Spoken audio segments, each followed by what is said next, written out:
Alors, euh,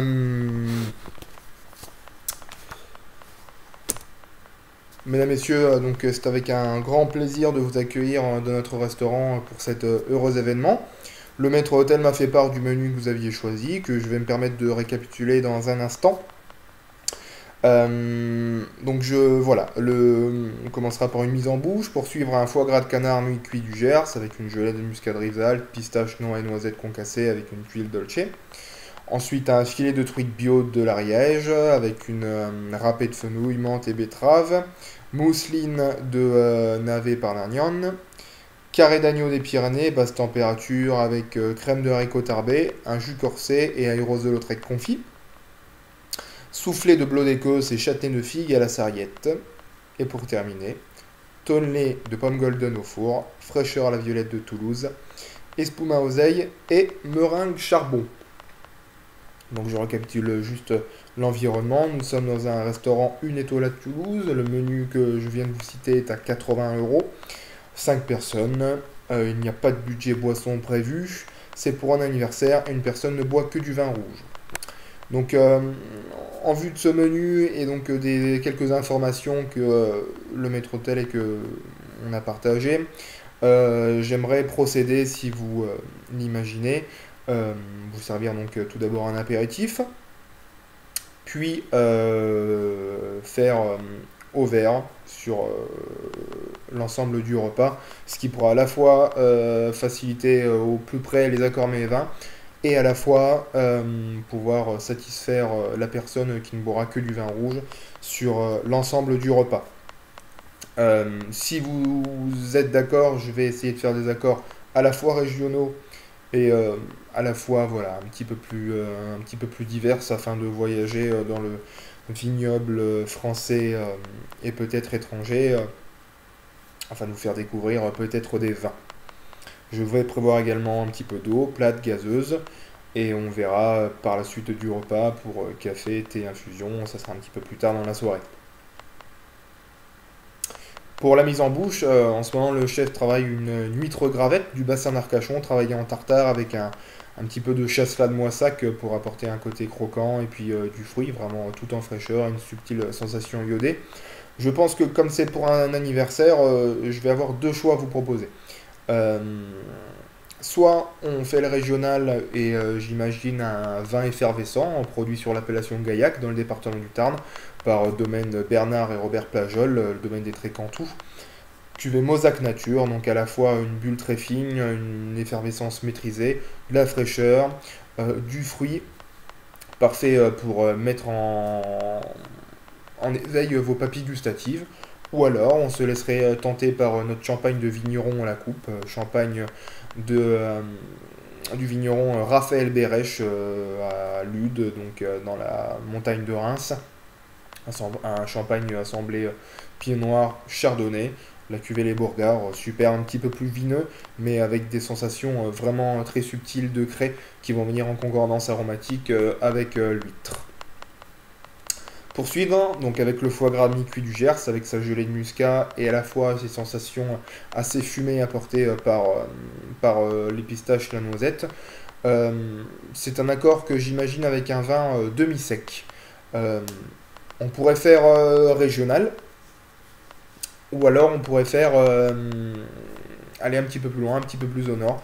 Et c'est un plat que j'aimerais beaucoup vous présenter sur le cépage chenin, l'appellation Vouvray, au cœur de la Touraine, dans le Val-de-Loire, issu de terroirs de silex pour apporter cette sensation fumée. Donc à base du cépage chenin, sur un Vouvray demi-sec, la cuvée Le Bourg de Domaine Huette, un millésime 2008. Donc un millésime qui va allier la sensation fumée, la douceur qui va aller parfaitement avec l'aromatique et la texture du foie gras.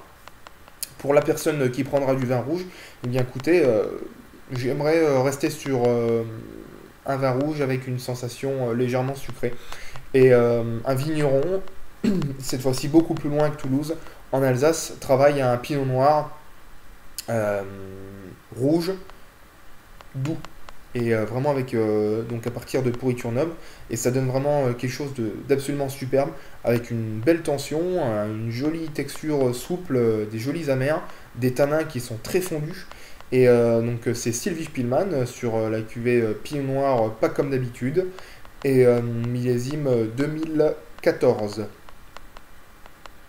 Poursuivant avec un filet de truite bio de l'Ariège, râpé de fenouil, menthe et betterave chosa, mousseline de navet. C'est un plat qui va rechercher un accord sur des textures et sur quelque chose d'assez souple. Pour le coup, j'aimerais faire un accord régional avec un jurançon sec, la cuvée La Canopée du domaine Coapé, donc Henri Ramonteux, un millésime avec un petit peu d'âge, millésime 2008. Donc avec cet assemblage gros et petit manzingue qui fera vraiment une superbe concordance aromatique, des jeux de texture et qui va venir, voilà, qui va venir mettre en avant la truite avec cette chair bien fine. Le fenouil avec ses touches anisées vont venir en concordance avec l'exotisme du petit manzingue. Et le navet, cette mousse qui va vraiment jouer avec la texture et la fraîcheur de ce vin sur un joli millésime. Pour le vin rouge, euh, essayez un vin rouge à base de l'appellation Gaillac, à base du cépage Prunelard, pour avoir millésime 2010 de domaine Cosmarine, pour avoir à la fois du fruit, mais pas trop de puissance, pour ne pas écraser le filet de truite, et pour faire rester sur ces jeux de texture qui sont vraiment importants sur ce plat. Pour le carré d'agneau des Pyrénées, cuve basse température avec crème d'haricot tarbé, jus corsé et aïros de Lautrec. Restons sur des vins rouges assez puissants. Pour l'accord régional, j'imagine l'appellation Cahors, donc la cuvée Probus. J'ai la chance d'avoir quelques vues millésimes à pouvoir vous servir au verre, millésime 2000, donc la cuvée Probus du domaine Clotriglodina. Vraiment un Malbec dans toute son expression, vraiment de la richesse, de la rondeur, un petit peu de puissance, des touches épicées et à la fois ces touches de pruneau et cette sensation légèrement fumée qui va faire vraiment une étroite complicité avec l'aïros de Lautrec confit et à la fois par la crème d'haricot tarbé qui apporte vraiment de la rondeur et qui va venir assouplir les tanins restants. On pourrait également voir un accord hors région sud-ouest, aller un petit peu plus au sud et aller dans le Roussillon.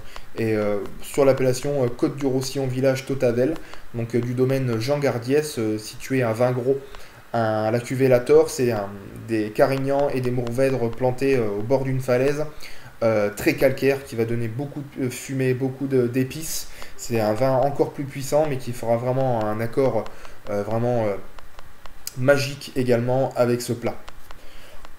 Pour le soufflé au bleu d'Écosse, chutney de figue à la sarriette, un vin demi-sec également, du sud-ouest, appellation Pajang du Vic-Bril, pardon, des domaines Brumont, millésime 2007, la cuvée Vendemiaire, pour faire vraiment à la fois jouer sur voilà, ce soufflet, cette texture, et toujours c'est cette puissance, vraiment c'est ce goût assez caractéristique du bleu d'Écosse, atténué par la douceur de ce vin. Et le chutney de figue avec la sarriette donnera une sensation épicée qui iront vraiment s'accorderont merveilleusement avec ce vin. Pour le vin rouge, essayons un vin rouge muté, typé un Rivesaltes ambré, millésime 2005 de la maison Caz.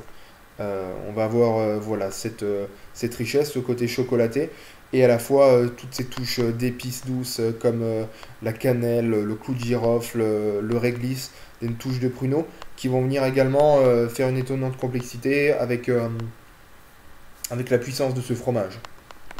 Pour le dessert, tonnelet des pommes golden au four, fraîcheur la violette de Toulouse, espuma oseille, meringue charbon. C'est un dessert que où j'aimerais mettre en avant un produit qui n'est pas forcément habituel, si vous êtes d'accord bien sûr. Euh, Aller en Normandie. En Normandie avec un cidre de glace de chez Éric Bordelais. Il a la particularité même de millésimer ses récoltes et ses pommes. Un millésime 2012, un cidre de glace qui est vraiment un produit rare en France. Et Éric Bordelais sait le sublimer et ça donne des choses d'une complexité énorme. On va avoir forcément retrouvé cette pomme cuite qui vont vraiment rappeler voilà, cette pomme golden au four. Et à la fois, il y a beaucoup d'autres choses. Il y a une aromatique vraiment très vaste, des sensations presque safranées, et qui pourra à la fois jouer avec l'espuma à l'oseille, cette meringue charbon, et la violette de Toulouse va apporter une sensation florale qui est assez marquante, qui va faire vraiment un très bel accord, je pense, avec ce cidre de glace, s'il est servi à une température assez fraîche, dans les 6 à 8 degrés. Euh, Après, je ne sais pas si madame, la personne en tout cas, pardon, qui ne prendra que du vin rouge, voudrait un vin rouge sur le dessert. Dans ce cas, on trouvera. Et il est bien évident que dans cette région, on pourrait également terminer par une superbe eau de vie. Euh, on verra ça à la fin de la soirée, mais la maison Lafitte, Édouard Lafitte, donc domaine de Boignères. J'ai quelques vieux millésimes faits à partir de 100% de foie blanche qui, j'espère, seront sublimer votre fin de repas. Merci beaucoup.